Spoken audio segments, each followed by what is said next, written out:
Bismillahirrahmanirrahim. Alhamdulillahirabbil alamin. Wassalatu wassalamu ala asyrofil anbiya'i wal mursalin. Nabiyina Muhammad wa ala alihi wa ashabihi wa man tabi'ahum bi ihsanin ila yaumiddin. Amma ba'd. Ayolah ikhwah, ini beberapa pertanyaan yang masuk berkaitan dengan tema kita, sebab-sebab kembang kembisnya iman. Semoga Allah Subhanahu wa taala memudahkan kita untuk menjawabnya.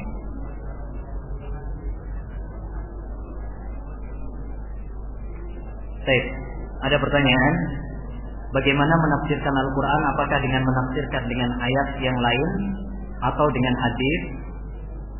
Tafsir imam manakah yang lebih sahih? Imam Ibnu Katsir, Ibnu Qayyim atau yang lainnya? Bagaimanakah membedakan ayat yang tersurat dan tersirat? Baik. Metode menafsirkan Al-Quran adalah yang pertama, menafsirkan ayat dengan ayat. Ini cara yang pertama. Seperti tadi misalkan firman Allah Subhanahu wa taala, "Ala inna awliya Allah la khaufun 'alaihim wa la hum yahzanun." Ketahuilah bahwasanya wali Allah Subhanahu wa taala itu tidak sedih dan tidak ada ketakutan pada diri mereka. Siapa wali Allah? Dilanjutkan oleh Allah dalam ayatnya, alladzina amanu wa kanu yattaqun, yaitu orang-orang yang beriman dan bertakwa. Ini tafsir ayat dengan ayat. Yang kedua, menafsirkan ayat dengan hadis. Ini cara yang kedua, menafsirkan Al-Quran dengan hadis Rasulullah SAW, karena Rasulullah itu adalah orang yang paling mengerti tentang Al-Quran. Sebagai suatu contoh, misalkan Rasulullah SAW pernah menafsirkan bahwa innal ladzina amanu wa lam yalbisu imanahum bidzulmin alladzina amanu wa lam yalbisu imanahum bidzulmin ulaika lahumul amnu wa hum muhtadun. Bahwa orang-orang yang beriman dan tidak mencampuri keimanan mereka dengan kezaliman, maka mereka akan mendapatkan keamanan, ketenangan di dunia, dan mereka mendapatkan hidayah. Apa artinya mencampuri dengan kezaliman? Ditafsirkan oleh Nabi bahwa kezaliman di situ adalah syirik. Sebagaimana firman Allah, "Inna syirka la dzulmun adzim." Jadi di sini tafsir dari Nabi bahwa makna zalim di situ adalah syirik. Cara yang ketiga, metode yang ketiga, yaitu menafsirkan Al-Quran dengan perkataan para sahabat. Perkataan para sahabat, karena para sahabat itu adalah orang yang lebih tahu tentang tafsir Al-Quran, karena Al-Quran diturunkan kepada siapa? Pada Nabi dan para sahabat. Jadi mereka yang paling mengerti. Misalkan penafsiran Ibnu Abbas, misalkan bahwa makna aula mastumun nisa di situ adalah jima, bukan sekedar menyentuh. Yang membatalkan wudu itu bukan menyentuh, tetapi al-jima. Kemudian misalkan penafsiran, dan itu penafsiran Ibnu Abbas yang didoakan oleh Nabi sallallahu alaihi wasallam, Allahumma faqihhu fid-din wa 'allimhu at-ta'wil. Ya Allah, faqihkan dia dalam agama dan berikan dia pengetahuan dalam ta'wil, yaitu tafsir Al-Qur'an. Demikian juga misalkan tafsirnya para sahabat tentang wa'bud rabbak hatta ya'tiyakal yaqin. Beribadahlah kepada Allah Subhanahu wa taala sampai datang yakin kepadamu. Yakin di situ maksudnya adalah kematian. Yang beribadahlah kepada Allah Subhanahu wa taala sampai maut menjemputmu. Bukan yakin itu kalau udah sampai tingkatan hakikat syariat baru kemudian gugur. Seperti penafsiran Sufiyah, maka ini adalah penafsiran yang bertentangan dengan penafsiran para sahabat. Ini cara. Kemudian yang keempat, yaitu tafsir dengan bahasa Arab. Karena Al-Quran itu ditafsirkan dengan bahasa diturunkan dengan pakai bahasa Arab. Baik. Adapun tafsir mana yang lebih sahih? Ya tafsir ulama salaf, kitab-kitab ulama salaf. Di antaranya tafsir Imam Ibnu Jarir Tabari itu yang paling bagus. Kemudian tafsir Imam Ibnu Katsir, kemudian tafsir Syekh Abdurrahman As-Sa'di rahimahullahu taala. Ini adalah tafsir-tafsir yang bagus. Baik. Apakah benar bagi muslimah yang akan membaca Al-Quran adabnya adalah dengan menutup aurat, berjilbab. Ya, ini adab, tetapi bukan suatu kewajiban. Bukan suatu kewajiban, tetapi hendaknya itu adalah satu adab yang sangat bagus sekali. Karena kita hendaknya beradab dengan Al-Quran. Hendaknya beradab dengan Al-Quran. Sekalipun ini bukan suatu hal yang wajib. Apakah ada doa yang diajarkan Rasulullah dalam masalah bertambah dan berkurangnya iman?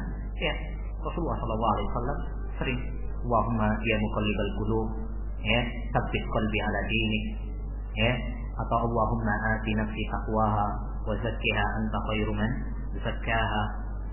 Itu adalah doa Rasulullah SAW agar ditetapkan dalam keimanan. Ustaz, tolong diulangi pelan-pelan buku sirah Rasulullah SAW. Suruh pelan-pelan berarti tadi kebanteran.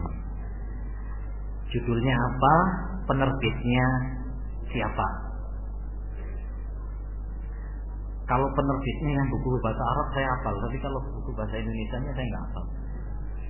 Judulnya Al-Fusul fi Siratir Rasul.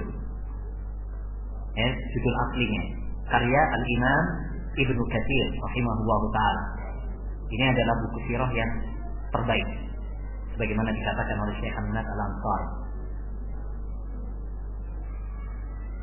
dan sudah diterjemahkan. Saya lupa penerbitnya, sudah diterjemahkan. Demikian juga yang Ar-Rahiqul Mahsum fi Sirat karya Syekh Safiyur Rahman Al-Mubarakfuri, ini juga sudah diterbitkan, sudah diterjemahkan. Kalau nggak salah Darul Haq, Darul Haq Jakarta itu pernah menerjemahkannya. Baik. Salah satu cara khusyuk pada sholat adalah agar kita seolah-olah melihat Allah SWT. Kalau tidak bisa, kita diperintahkan untuk membayangkan bahwa Allah melihat kita. Bagaimana caranya agar kita seolah-olah melihat Allah, padahal kita tidak boleh membayangkan zatnya? Nah, kita nggak boleh membayangkan zat Allah SWT. Tapi ini adalah gambaran agar kita merasa diawasi oleh Allah SWT.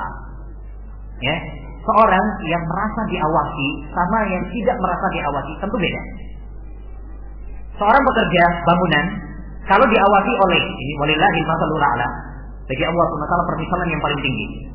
Seorang bekerja yang diawasi oleh, merasa diawasi oleh bosnya, dia akan bekerja dengan rapi. Berbeda dengan kalau enggak, nyantai-nyantai dan sebagainya. Demikian juga kalau kita bermunajat kepada Allah Subhanahu wa taala, bayangkan bahwasanya kita diawasi oleh Allah Subhanahu wa taala. Nah, apakah bahasa Arab sangat menentukan tadabbur Al-Quran? Di antara manusia ada yang tidak bisa bahasa Arab karena sibuk kerja sehingga tidak bisa mempelajarinya, atau memang sukar. Apa ada kabar gembira bagi mereka yang berkenan dengan Al-Quran meskipun mereka tidak mampu atau sulit dalam mentadabburi Al-Quran? Alhamdulillah ada cara, yaitu dengan terjemahannya.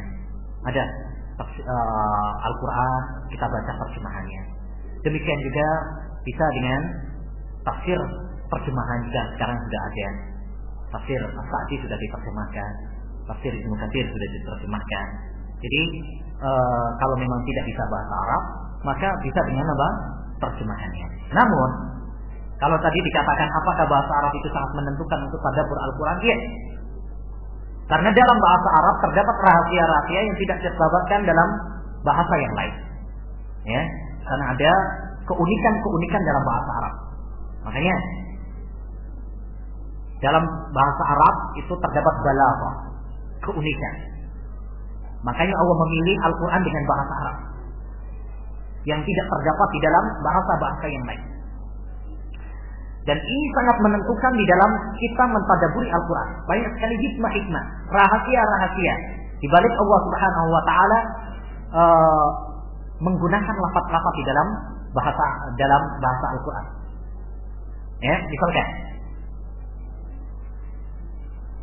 Misalkan firman Allah Subhanahu wa taala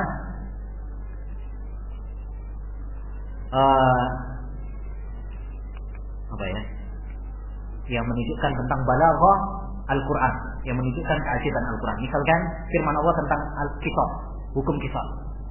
Walakum fil qisasi hayatun ya ulil albab. Sungguh dalam hukum qisas itu terdapat kehidupan bagi orang-orang yang berpikir. Sebagian orang mungkin bertanya, orang membunuh kemudian diqisas, kan tambah mati toh? Kalau misalkan sekarang di Indonesia banyak pembunuh kemudian diqisas semuanya, ternyata banyak yang terbunuh. Tapi kenapa Allah SWT malah justru mengatakan sungguh dalam hukum qisas itu terdapat kehidupan? Kan nggak kebalik ini, nggak mungkin firman Allah SWT kebalik, itu nggak mungkin. Apa maksudnya? Di sini balaghah Al-Quran. Maksudnya kalau kita menerapkan hukum qisas, yang lain akan apa? Takut. Oh, saya kalau bunuh, saya juga akan dibunuh. Nggak jadi bunuh. Nyawa cuma satu, nggak bisa hidup lagi. Demikian juga, ya, ayat-ayat yang lain banyak sekali, ya, rahasia-rahasia di dalam Al-Quran. Ustaz, Allah SWT mempunyai sifat maha tinggi. Apa maknanya? Tinggi, al-ulu itu ada dua macam. Tinggi sifatnya dan tinggi zatnya. Tinggi sifatnya tidak ada perselisihan di kalangan para ulama bahwa Allah Subhanahu wa taala tinggi sifatnya. Bahkan tidak ada perselisihan di antara kaum muslimin bahwa Allah Subhanahu wa taala tinggi sifatnya. Tinggi sifatnya yakni Allah Subhanahu wa taala paling tinggi sifatnya. Kalau misalkan makhluk punya sifat kasih sayang, Allah Subhanahu wa taala lebih tinggi. Kalau makhluk punya sifat pemaaf, Allah Subhanahu wa taala lebih tinggi dari. Baik. Yang kedua adalah tinggi zatnya, yakni Allah Subhanahu wa taala di atas langit. Dan ini tidak ada perselisihan di kalangan para ulama Ahlus Sunnah wal Jamaah bahwa Allah Subhanahu wa taala tinggi di atas langitnya. Ya, bahkan salah seorang sahabat Imam Syafi'i rahimahullah taala pernah mengatakan, "Fil Qur'ani alfu dalilin ala anna Allah fawqa al-'arsh." Di dalam Al-Quran terdapat 1000 dalil yang menunjukkan Allah Subhanahu wa taala tinggi di atas langitnya. Banyak sekali ayat-ayat dan hadis yang menunjukkan tentang ketinggian Allah Subhanahu wa taala. Kapan dikatakan bahwa ilmu dunia itu bermanfaat untuk kehidupan akhirat? Apabila ilmu dunia digunakan untuk akhirat. Ya, digunakan untuk kepentingan akhirat. Itu baru ilmu dunia yang bermanfaat. Misalkan seorang belajar bahasa Inggris, kemudian dia gunakan ilmu bahasa Inggrisnya untuk berdakwah. Ya, untuk berdakwah. Ini berarti dia menggunakan ilmu dunia untuk akhirat, untuk mendapatkan pahala. Seorang belajar ilmu kedokteran untuk membantu orang, mendapatkan pahala. Dan seterusnya. Jadi ilmu dunia itu adalah bermanfaat apabila digunakan untuk akhirat. Sebagaimana kata Imam Syafi'i rahimahullah, "Inna lillahi ibadan futana, talaqud dunya wa khaful futana, wa khaful fitana. Nadaru fiha falamma alimu annaha laysat lil hayyi watana, ja'aluha lujjatan wattakhadhu salihal a'mali fiha sukun." Sesungguhnya Allah SWT memiliki hamba-hamba yang cerdas. Nadaru fiha, yaitu hamba-hamba yang tidak terfitnah dengan dunia. Mereka melihat kepada dunia. Ternyata mereka mendapati bahwa dunia ini tidak lagi diciptakan selama-lamanya. Oleh karenanya mereka menjadikan dunia ini sebagai perahu. Ya, sebagai perahu. Dan tujuannya adalah akhiratnya. Artinya dunia ini dijadikan sebagai sekedar apa? Sarana untuk menuju kampung akhirat.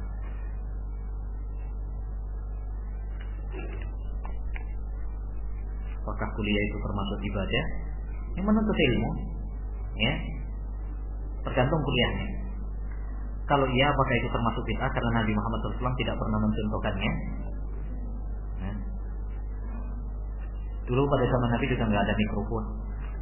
Pada zaman Nabi SAW nggak ada lampu kayak gini, nggak ada kipas. Ini bukan termasuk bid'ah. Tidak ada para ulama yang mengatakan bahwa kuliah itu adalah bid'ah. Ini termasuk menuntut ilmu yang dianjurkan dalam Al-Quran dan Hadis, tetapi tergantung kepada kuliahnya. Kalau kuliahnya benar, nggak benar. Kalau kuliahnya nggak benar, maka nggak benar. Kuliah nggak benar, misalkan kuliah filsafat.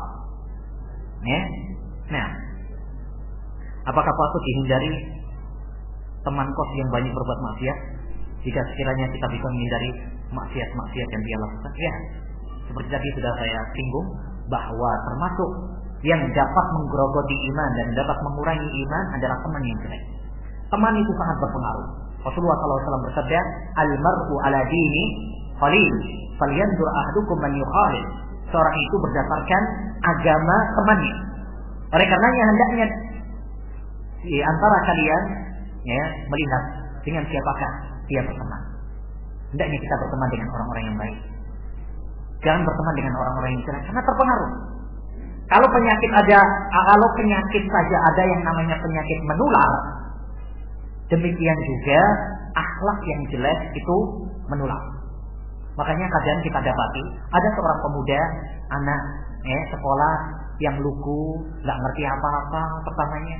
Tapi tatkala bergaul dengan teman-teman yang bejat, anak-anak yang kurang ajar, terpengaruh dia. Tahu-tahu, nggak tahunya ternyata apa? Minum narkoba gitu aja.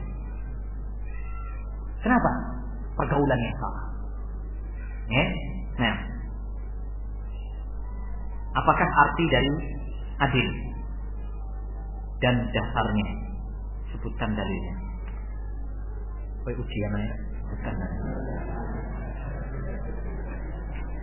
Baik, arti adil adalah meletakkan sesuatu pada tempatnya. Itu namanya adil, meletakkan sesuatu pada tempatnya. Adil tidak berarti harus sama. Tidak. Makanya dalam Islam terkadang Allah Subhanahu wa taala membedakan antara laki dengan perempuan. Membedakan antara orang kafir dengan muslim. Itu adil. Oleh karenanya harus kita akui, harus kita yakini bahwasanya tidak ada syariat yang lebih adil daripada syariat Islam. Sekalipun kadang mungkin membedakan. Karena adil itu tidak harus sama. Orang sekarang disangkanya adil itu sama, enggak mesti. Sekarang misalkan, kalau kita misalkan sebagai orang tua, anak kita yang udah gede yang kuliah, masa disamakan dengan anak kita yang masih SD? Tatkala kebutuhan mereka, nafkah mereka, kan enggak. Kalau disamakan, justru malah enggak adil. Baik. Apa dalilnya? Dalilnya firman Allah Subhanahu wa taala, "Innallaha ya'muru bil adli wal ihsan." Apakah hal-hal yang bisa melemahkan iman ialah musik? Mohon dijelaskan dan dalilnya. Wah, dalil terus ya. Moga-moga aja apalanya masih ada. Baik. Ya. Musik dan nyanyian ini dapat melemahkan. Karena ini perbuatan maksiat. Dan tadi sudah kita sebutkan bahwa termasuk yang melemahkan iman adalah perbuatan maksiat. Sungguh menakjubkan ucapan seorang ulama yang mengatakan bahwa nyanyian dan Al-Quran gak akan bisa ketemu. Dan ini terbukti. Seorang yang sudah doyan dengan musik, nyanyian, susah untuk mendengarkan Al-Quran. Dan orang yang sudah terbiasa dengan membaca Al-Quran, gak bisa mendengarkan nyanyian. Gatal rasanya telinganya. Sebagaimana orang yang terbiasa telinganya mendengarkan nyanyian, suruh mendengarkan lantunan ayat Al-Quran, gatal, panas telinganya. Gak bisa ketemu. Dalilnya firman Allah Subhanahu wa taala dalam surat Luqman. Ayatnya cari sendiri. Ayat Luqman enggak banyak. Surat Luqman. Wa minan nasi may yashtari lahwal hadits liyudilla an sabilillah. Di antara manusia ada orang yang may yashtari lahwal hadits, yang membeli lahwal hadits. Para sahabat menafsirkan lahwul hadits adalah nyanyian dan musik. Bahkan sahabat Ibnu Mas'ud bersumpah 3 kali bahwa yang dimaksud dengan lahwul hadis adalah nyanyian dan musik. Di antara manusia ada yang membeli ayat-ayat Allah Subhanahu wa taala liyudilla an sabilillah, untuk menyesatkan dari jalan Allah Subhanahu wa taala. Perhatikan kata di situ menyesat, membeli.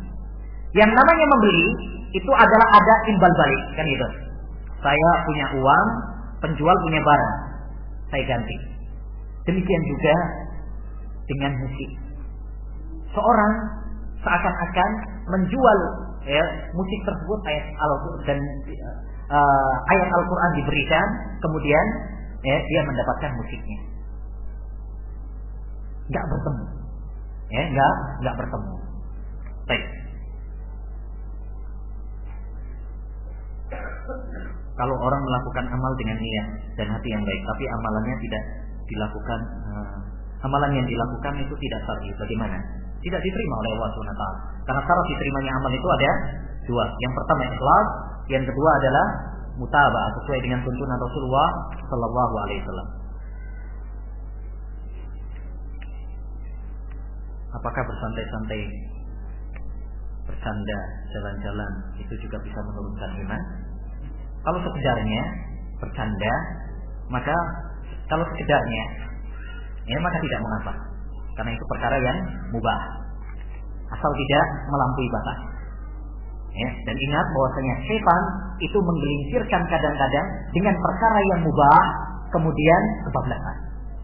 Canda boleh, Nabi SAW kadang juga bercanda. Kadang Nabi SAW juga bergurau, tetapi sekedarnya.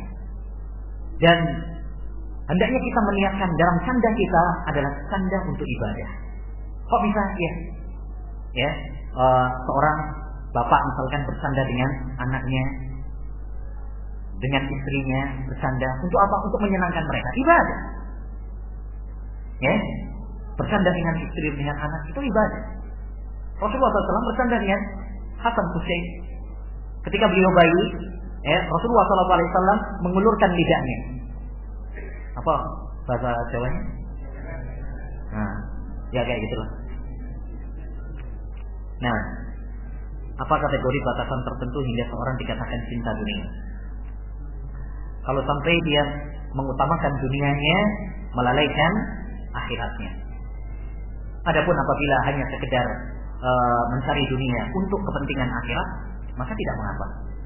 Tapi kalau misalkan kerja, lalai sholatnya. Ada sebagian orang petani misalkan dari pagi sampai sore, sampai lalai sholatnya. Ini kan melalai cinta dunia. Padahal belum tentu kaya juga. Belum tentu kaya. Bahkan ada orang yang kerjanya santai, malah apa? Terpenuhi. Jadi walhasil hendaknya kita menjadikan dunia itu adalah secukupnya saja. Sebagaimana dikatakan oleh Syekhul Islam Taimiyah rahimahullah taala, jadikan dunia itu seperti WC. Maksudnya secukupnya, secukupnya kebutuhan kita. Kapan sih kita pergi ke WC? Kalau ada butuh, kan? Kalau nggak ada butuh ngapain juga? Kalau kita sudah di dalam WC, masa mau ngumpet di situ, ada iktikaf di situ? Kalau udah selesai kan keluar. Demikian juga kita dengan dunia. Hendaknya secukupnya, sewajarnya. Jangan sampai melalaikan kita dari akhirat. Demikian masyaallah muslimin wal muslimat rahimani wa rahimakumullah yang dapat kita kaji pada pembahasan kali ini. Semoga Allah Subhanahu wa taala menambahkan keimanan pada kita semuanya, dan semoga Allah Subhanahu wa taala mengokohkan keimanan kita kepada Allah Subhanahu wa taala. Wa akhiru da'wana alhamdulillahi rabbil alamin wa sallallahu wa sallam ala nabiyina Muhammad wa ala alihi wa sahbihi ajmain. Assalamualaikum warahmatullahi wabarakatuh.